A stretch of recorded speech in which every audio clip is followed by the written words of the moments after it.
America से लेकर पाकिस्तान और तमाम खाड़ी देशों ने समझौते की आस तो जग रही है, लेकिन ईरान इतना खामोश क्यों है?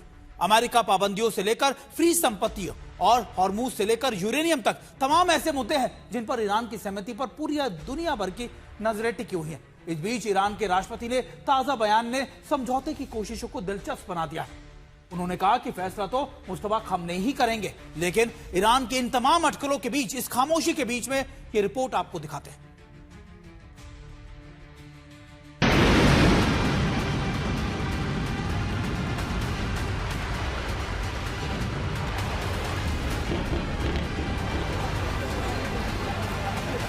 डील के कितने करीब है ईरान? यूरेनियम पर पेच फंसा कर रखेगा ईरान। मुज्तबा की इजाजत के बिना फाइनल नहीं होगा पीस प्लान। 8 देशों के असरदार लीडर्स के साथ ट्रंप की कॉल के बाद क्या कुछ ही घंटों में युद्ध विराम का ऐलान होने वाला है? क्या अमेरिका और ईरान के बीच हॉर्मुज और यूरेनियम को लेकर सहमति अंतिम दौर में है? ट्रंप से लेकर तमाम खाड़ी देश सोशल मीडिया पर खुशी जता रहे हैं कि दोनों देश समझौता होने के बेहद करीब हैं। लेकिन ईरान की आधिकारिक चुप्पी से सस्पेंस बढ़ता जा रहा है। ईरान की तस्नीम न्यूज एजेंसी ने समझौते के कई मुद्दों और ईरान के शर्तों के बारे में खुलासा किया है, जिनमें कहा गया है कि 30 दिन हॉर्मुज से आवाजाही को सुगम बनाने और 60 दिन एटमी मुद्दे पर बातचीत के लिए दिए जा सकते हैं। इसके अलावा पहले ही दौर में ईरान की फ्रीज संपत्तियों को छोड़ा जा सकता है। इतना ही नहीं, लेबनान में भी हमले रोकने और ईरानी तेल पर लगाई गई अमेरिकी पाबंदियां हटाना भी शामिल है। हालांकि ट्रंप लगातार इनकार करते रहे कि जब तक समझौते पर मोहर नहीं, तब तक ईरान के लिए किसी ऑफर या छूट का सवाल ही पैदा नहीं होता। The U.S. offer Iran oil sanctions relief during the peace talks, as Iranian state media has reported? No, I haven't heard that. I'm not doing any relief until they sign an agreement. When they sign an agreement, we can get that place built up again and have something that's really a good country for the people. But no, we haven't offered anything. इस बीच Iran के राष्ट्रपति मसूद पजिश्किन ने साफ कहा है कि कोई भी फैसला देश के सुप्रीम लीडर मुस्तफा खामनेई की इजाजत के बिना नहीं लिया जाएगा। 2.5 महीने से ज्यादा वक्त हो गया है और दुनिया ने अभी तक मुस्तफा खामनेई को ना तो देखा है, ना ही उनका कोई ऑडियो वीडियो संदेश आया है। दावा किया जाता है कि 28 फरवरी के हमले में बुरी तरह घायल होने के बाद से उनका किसी खुफिया स्थान पर इलाज चल रहा है। लेकिन ईरान का संदेश बेहद साफ है। कोई कितनी ही बात कर ले, कितने ही दावे कर ले, ईरान एक भी शर्त ना तो आंख मूंद कर मानेगा और ना ही अपने सर्वोच्च लीडर की अनुमति के बिना कोई भी फैसला लेगा। आज तक ब्यूरो। आपने हमारी एक खास रिपोर्ट देखी। अब आपको बड़ी स्क्रीन पर लिए चलते हैं और दिखाने की कोशिश करते हैं कि पिछले 20 दिनों में कैसे ईरान में हलचल तेज हो गई, ईरान के अंदर और ईरान के बाहर कैसे लगातार मूवमेंट की जा रही है। सबसे पहले हम आपको लेटेस्ट अपडेट यानी 22 मई के अपडेट के साथ दिखाते हैं। पाक आर्मी चीफ आसिफ मुनीर का तेहरान दौरा था, ये सबसे लेटेस्ट अपडेट है। यानी 22 तारीख से हम आपको पीछे लिए चलते हैं, पिछले 20 दिनों का। 22 मई को ही यूएस से युद्ध खत्म करने को लेकर ईरान से बातचीत हो रही है और इसको लेकर संकेत मिल रहे हैं कि शायद दोनों की बातचीत निर्णायक मोड पर पहुंच चुकी है। 21 मई की अगर बात करें, ईरान के विदेश मंत्री से मिले थे पाक के गृह मंत्री मोहसिन नकवी। वो लगातार तेहरान में मौजूद हैं और उनकी मुलाकात कई बार हो चुकी है। 21 मई को ही वो तेहरान में हुई दोनों की मुलाकात के बीच में कई सहमतियों को लेकर दरअसल कहा जा रहा था कि अब पाकिस्तान के हुक्मरान और उनके आर्मी चीफ या फील्ड मार्शल लगातार अमेरिका का संदेश लेकर ईरान पहुंचे थे। अब 17 मई को पाकिस्तान के गृह मंत्री मोहसिन नकवी का तेहरान दौरा शुरू हुआ था और लगातार कई दिनों तक यानी करीबन 3 से 4 दिनों तक वो वहीं पर रहे। ईरान के राष्ट्रपति पेजेश्कियान के साथ भी उनकी बातचीत हुई।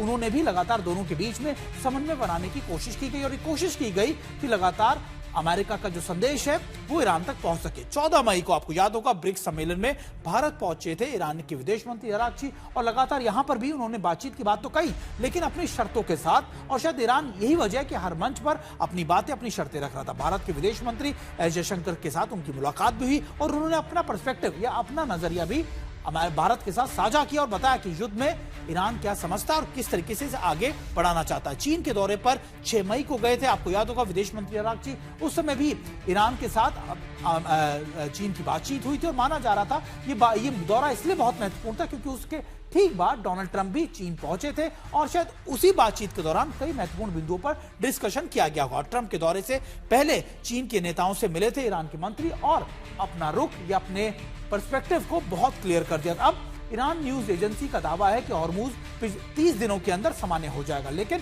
हॉर्मूज पर किस तरीके की परिस्थिति इस समय बनी है, ये आपको एक बार फिर से बड़ी वॉल पर दिखाकर समझाने की हम कोशिश करते हैं कि आखिरकार ये वहां पर इस समय स्टेट ऑफ हॉर्मूज पर इस समय स्थिति क्या है। अब हॉर्मूज पर अब भी ईरान का पूरी तरीके से कब्जा है। ये हम जानते हैं कि लगातार ईरान ने अभी भी अपने कंट्रोल को लूज नहीं किया, वो अभी भी अपनी पकड़ स्टेट ऑफ हॉर्मूज पर बरकरार रखे हुए हैं। इसके अलावा हॉर्मूज के रास्ते पर अमेरिका की नाकेबंदियां, अमेरिका ने दरअसल गल्फ ऑफ ओमान के पास एक ब्लॉकेट लगा रखा है जहां से वो आवाजाही को रोकता है या प्रभावित करता है। अभी 160 तेल टैंकर हॉर्मूज में फंसे हुए हैं, यानी दुनिया भर के 160 टैंकर अब भी स्टेट ऑफ हॉर्मूज में फंसे हुए हैं, जहां पर ईरान ने पूरी तरीके से अपना कंट्रोल जमाया हुआ है। जहाजों पर 2 करोड़ 18 लाख टन तेल और पेट्रोलियम उत्पादन मौजूद है। आप मानिए किसी भी देश के लिए जिनके 160 टैंकर से फंसे हैं, उसके लिए कितनी ज्यादा महत्वपूर्ण ये टैंकर्स होंगे। 21 मई तक अमेरिका ने 90 जहाजों का रास्ते में बदलाव किया। दरअसल ये कहा जा रहा था कि अमेरिका ने टैंकरों के रास्ते में बदलाव किया या उनको डाइवर्ट कर दिया, उनको घुसने की इजाजत नहीं दी। अमेरिका का दावा है कि 4 जहाजों को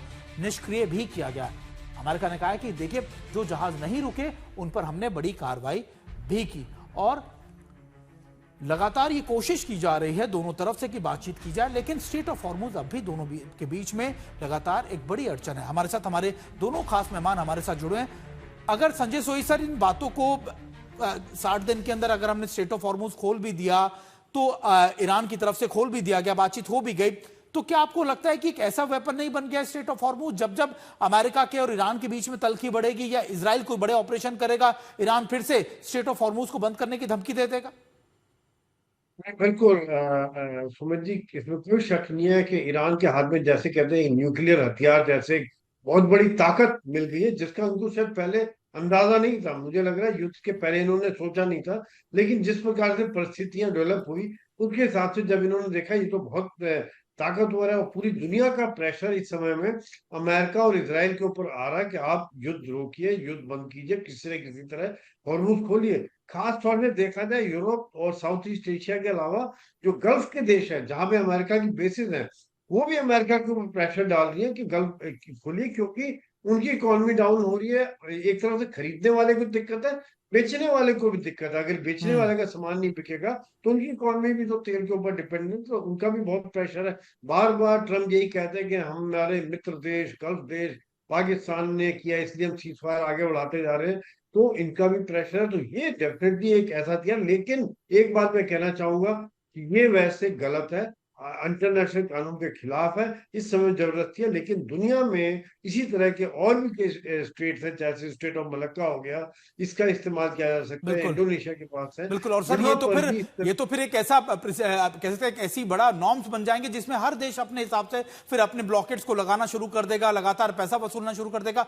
ग्रुप कैप्टन पांडे, इसमें इजराइल की भूमिका को लेकर भी बातचीत की जानी चाहिए, क्योंकि देखिए इजराइल अब भी मीटिंगें कर रहा है। नेतन्याहू आज शाम को कहा जा रहा है कि बड़ी मीटिंग कर सकते हैं और इजराइल नहीं चाहता कि बातचीत किसी भी तरीके से निर्णायक मोड़ पर पहुंचे, क्योंकि इजराइल को लगता है कि ये सबसे बेहतरीन मौका है ईरान को पूरी तरीके से खत्म करने का, उसके रिजिम को वाइप आउट कर देना। क्या आपको लगता है कि अमेरिका इजराइल को समझा पाएगा या प्रेशराइज कर पाएगा अपने ऑपरेशन को लेबनान में रोकने के लिए भी?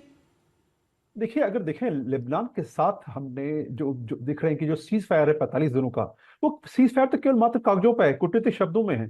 और वहां पर अभी भी जो है वो तल्खियां जो है जारी हैं, दोनों के बीच में जो है वार प्रतिवार चल रहा है। तो निश्चित रूप से कूटनीतिक तौर पर शायद समझौता हो जाए, लेकिन इजराइल के, देखिए आज इजराइल के लिए प्रॉब्लम क्या है कि वो अपने वर्चस्व के लिए नहीं लड़ रहा, वो अपने अस्तित्व के लिए लड़ रहा है कि वहां पर उसको अपने नेतागिरी या बहुत अपनी खलीफापन नहीं दिखाना है। तो ये मजबूरी है इजराइल की कि अगर वो चाहता है शांति रहे, ईरान उस पर कहता है कि समाप्त कर दो इजराइल को, अमेरिका को समाप्त कर दो, तो ऐसे समय में जब भावनाएं, ठीक है कुछ दिनों के लिए आप उसमें लॉक लगा देंगे, लेकिन ये जो भी अगर मिडिल ईस्ट में कोई भी इस प्रकार का सीज फायर होता है तो वो कितने दिन चलेगा ये शायद वहां के लोग भी साइन कर रहे हैं, वो नहीं जानते हैं। और अंदर अंदर सब जानते हैं कि ये बड़ा नाजुक होगा ये समझौता और कभी भी इस पर कुठाराघात होता है। आवश्यकता ये है कि दोनों पक्ष जो है वो खुल के सामने आए, और जो परोक्ष रूप से, जैसे कि हम एक हमास को उदाहरण देना चाहूंगा कि हमास किस प्रकार से जो है गाजा में जो है अंडरग्राउंड टनल्स बना लिए, तो ये बताता है कि अगर दोनों समझौता ठीक से रहते तो शायद शांति बनी रहती, दोनों देश जो है ठीक से रह रहे थे। तो